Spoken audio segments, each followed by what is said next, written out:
Hi, everyone. Thank you very much for joining me today without other co-hosts today, but with a topic which is hopefully important. So the latest development is that although there is a light at the end of the tunnel with a pandemic, many countries experience what we could call maybe a third wave. Many people are still not vaccinated, actually the majority. So it's like a race between the virus and the vaccine. So normally we are in a relatively good place, we see end at the end of the tunnel. However, there have been these back and forth with one particular vaccine, AstraZeneca. And of course, here you're not going to hear any technical analysis about whether the vaccine is good or bad, but there's a very interesting development. And the development is that some countries, and actually one country after another in Europe, are pausing the distribution of this particular vaccine because there have been some suspected counter effects. And what are these counter effects? So we read from the European Medicines Agency that there have been some suspicions about links with an increased risk of blood clots from people who have had the vaccine. So the European Medicine Agency tell us that there have been 30 incidents of thromboembolic events related to people who have gotten the vaccine. But there has been the clarification that keep in mind that deep vein thrombosis is usually met in 1 in every 1,000 people. So you do the math, you realize there's not necessarily a correlation here. And actually many people have said that the incidence in people who have taken the vaccines is lower as a percentage from what you'd expect from anyone, whether they have taken the vaccine or not. So there are two issues here, because you could say, okay, why is this a topic which is of interest to philosophy? Well, everything is of interest to philosophy for two reasons. The one is the mere realization, if we step a bit back and see what is happening here. So what would happen in a reasonable free society? You would say, look, I will estimate the risk for myself. So what I see is, in one case, I have a virus which has, let's say, I'm giving an average, let's say 1 in 300 chances of giving me a hard time or maybe killing me. On the other side, we have a vaccine from, if we follow these numbers that were given to us by the experts, it has something like 6 in a million chances of creating me a problem. Now, I would say, and I suspect most people will say, look, my judgment tells me that this is a risk worth taking. So therefore, thank you for telling me that there is a slight question mark here. Could this vaccine have some counter effects on this area? But I take the decision based on my life, based on my hierarchy of values, the way I understand risk. I will say that I will take 1 in 300 compared to 1 in, I don't know, hundreds of thousands or whatever. But this is not the case. So what happens is that the central planner, whether it's a state bureaucrat, prime minister, or a committee of bureaucrats, take this decision for us. And this is one of these very rare occasions where you see a principle being concretized and seeing what this concretization means for your life. So this is the concretization of we are all in this together. We're all in this together means that you might want the vaccine, that people actually are going to die from, unfortunately, from not taking the vaccine if the virus, unfortunately, continues the route that we see.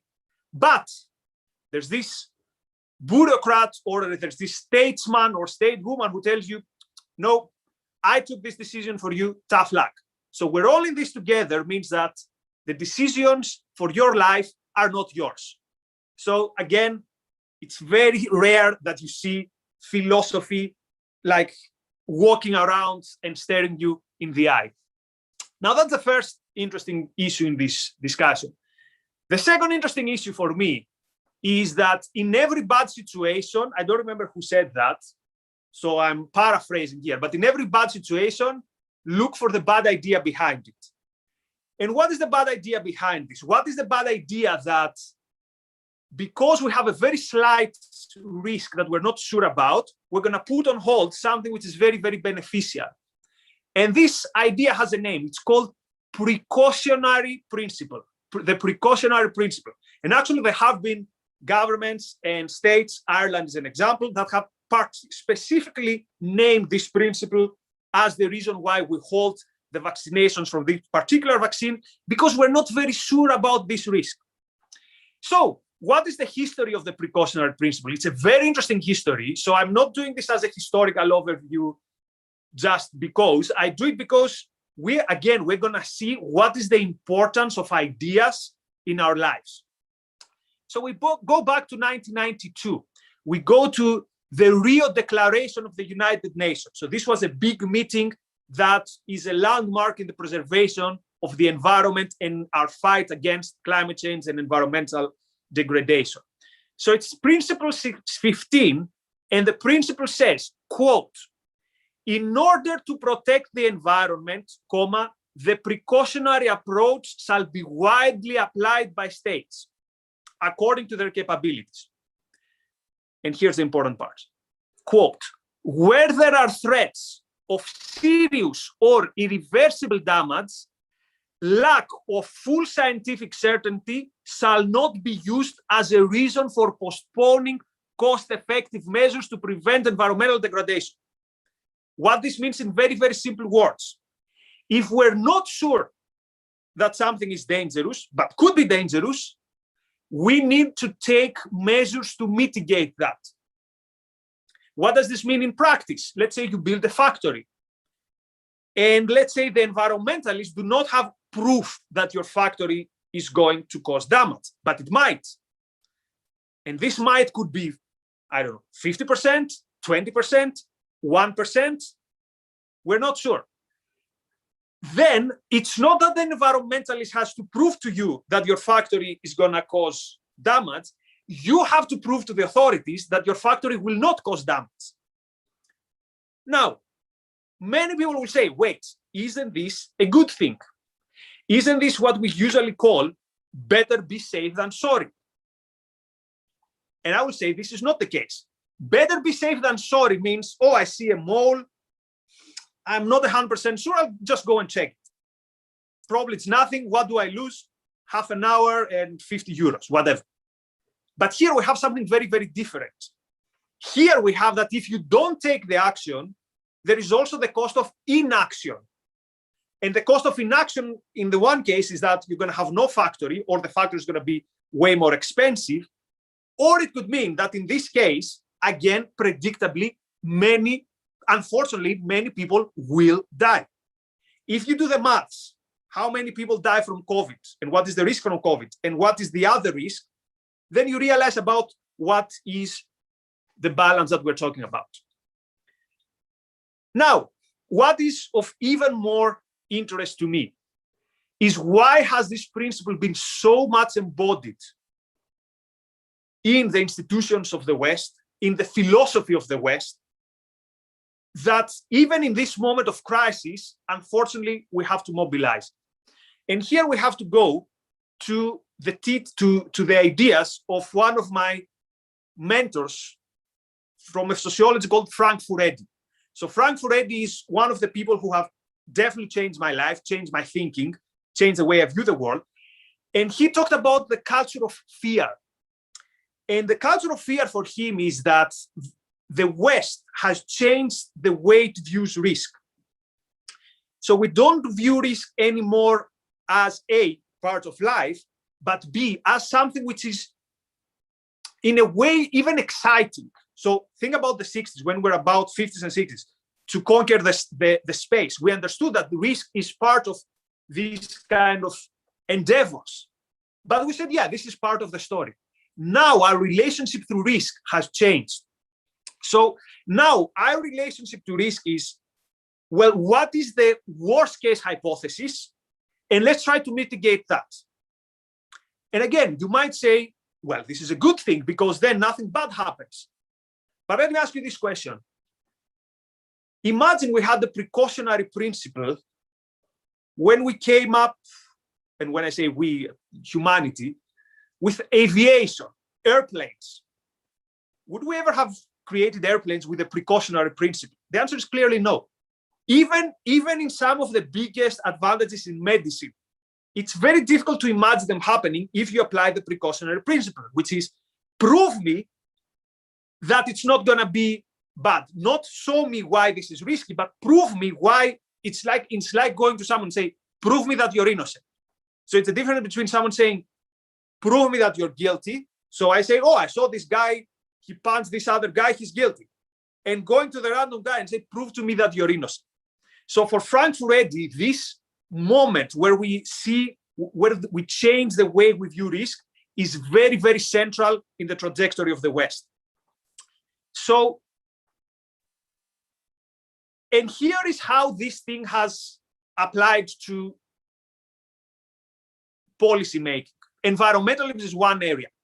Perhaps the most famous historical, shall I say, anecdote, no, moment of the precautionary principle was the Donald Rumsfeld interview moment before the operation in Iraq. So if you remember, the Defense Secretary of the United States, Donald Rumsfeld, tried to persuade people that Iraq is a huge danger and we need to attack. And at some point, I think it's a journalist asked him, well, do you know that actually Iraq has weapons of mass destruction, or do you know that Iraq is going to give these weapons to terrorists? And Rumsfeld says something fascinating. And a lot of people have caught on that. Even Marxists like Zizek talks all the time about that statement. So Rumsfeld says, there are three things in life. One is things we know that we know. Then it's things we know that we don't know. And then it's things that we don't know that we don't know. And he says, I'm worried about the latter, therefore I'm worried about Iraq. So to put it in simple terms, things we know that we know. For example, let's say today it's Tuesday. Things we know that we don't know. For example, I know there are trees outside. I don't know if there are 5 or 6 trees, but there are trees outside. Things we don't know that we don't know. Who could tell what's going to happen? Okay, so this is the precautionary principle. We take the unknown, things that we don't know, and we operate based on them, basically. So we go from what could probably go wrong, where we measure statistics and we say, well, according to this probability, this might go wrong, but probably not go wrong, to what could possibly go wrong, where the percentage doesn't matter, but what matters is there's the possibility that something could go wrong. Now, objectivism comes in. How can we explain this tendency in the West towards catastrophizing and towards seeing risk everywhere? Well, think about what has been happening for the last many decades. What has happened to the idea of reason, to the idea that reason is the way we view the world? And if we have a tool to navigate the world, then we're in a confident stance. The world makes sense, which means we can navigate the world. We can measure risk, we can change things here, change things there, but the world makes sense. But if you throw away the idea of reason, or if you see humanity as basically a plague on earth, as this thing that destroys everything, then your relationship to risk changes. Your relationship to risk is basically don't touch anything. Don't touch anything. Your relationship becomes this caricature of this grumpy pensioner who sends letters to the editor, to the newspaper, who says, why do we see all this change? Change is bad, don't change anything. And this is unfortunately the intellectual attitude of the West nowadays. And again, if you see the epistemological trends of the last decades, this is not a surprise. And again, you can find this both on the left and on the right. This idea that enlightenment and modernity it has created disasters. And we are constantly at risk of even more disasters. Now, an interesting game I play on my mind quite often is there any bad tendency in the world that Ayn Rand has not foreseen? And usually the answer is no. So let me read you something from Atlas Shrugged. So it's not a spoiler. So it's the first part of the book, and it's the part where Hank Rearden, the the businessman and the new inventor, has created rare earth metal. And everyone is very cautious about rare earth metal because the idea is we haven't tried this.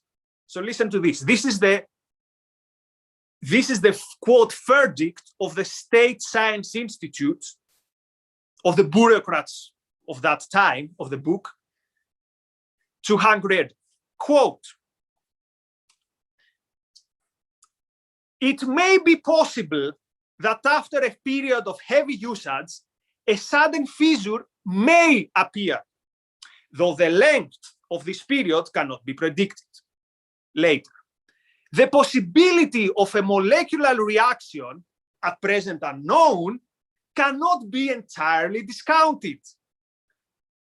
Although the tensile strength of the metal is obviously demonstrable, certain questions in regard to its behavior under unusual stress are not to be ruled out.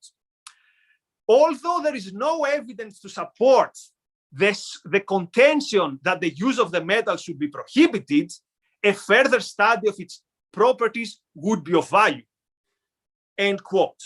Now, change rare earth metal for the vaccine, and basically you have the same thing. Basically, you have the same attitude. And actually, you see even the term precaution being mentioned elsewhere in the book, again, related to the reactions to rare earth metal. So the precautionary principle became big in 1992. Ayn Rand had already envisioned it from the late 40s or the 50s. And I want to finish with, okay, so hopefully now we understand that not only action has risk, but inaction also has risk. So let me give another example where we saw the precautionary principle. It's the 10-year anniversary of the tragic earthquake and the tsunami in Japan. So you might remember the nuclear accident in Fukushima. So what happened there is you had a very old nuclear factory. You had one of the strongest earthquakes in recent history in Japan.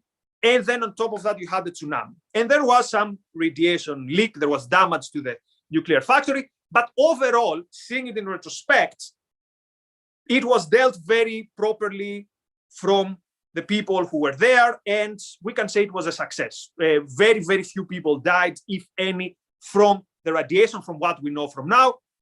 There were damages, and there was, of course, some destruction, but it was nowhere near, for example, with Chernobyl or whatever. And yet what happened? Germany, based on what happened in Fukushima, decided to severely cut down the development of new nuclear plants, and other countries as well. So they said, look, what if what happened in Japan might happen also to us? Well, I know the risks are very, very small, and there was a huge earthquake and a tsunami, and it was one of the oldest factories, and yet the damage was not massive for a nuclear accident. But who tells me that this cannot happen here? And again, you could say, yes, but what do we lose from closing factories? Well, you lose the fact that now you're missing on one of the actually cleanest and most effective sources of energy. So when you see your energy bills rise, when many people suffer from, quote, energy poverty, or when we see things, hopefully we're not going to see them, but if we see things like the things we saw in Texas, this will be, again, an effect of ideas materializing in life. So ideas have consequences. This is my message from this episode. And ideas that might sound well and might become slogans to the United Nations and every government. And I remember when I was a student, I had to read whole books about the Rio Declaration and how important it is and the precautionary principle. But think a bit about these ideas, because you scratch under the surface and behind them you see actually other bad ideas that lead to bad effects. So this is why I found the AstraZeneca versus European bureaucrats topic quite interesting, because it allows us to see the impact of ideas in life. Anyway, I don't want to go on for longer. As usual, there's going to be a follow-up discussion on Clubhouse on this topic or on any other topic you might want. Now, let me also plug, because I mentioned Trump already, let me plug his book, The Culture of Fear, or his newest book, How Fear Works. Obviously, he's not an objectivist, but again, he has had such an impact for me as a person and as an intellectual. I have all the respect for him. I know many objectivists might disagree with many of his views, but on this view of how we understand risk, how we understand fear, and how this is detrimental to our societies, I think he's spot on. Anyway, that was all for me. See you in Clubhouse or see you in a future Daily Objective. Thank you very much. Bye-bye.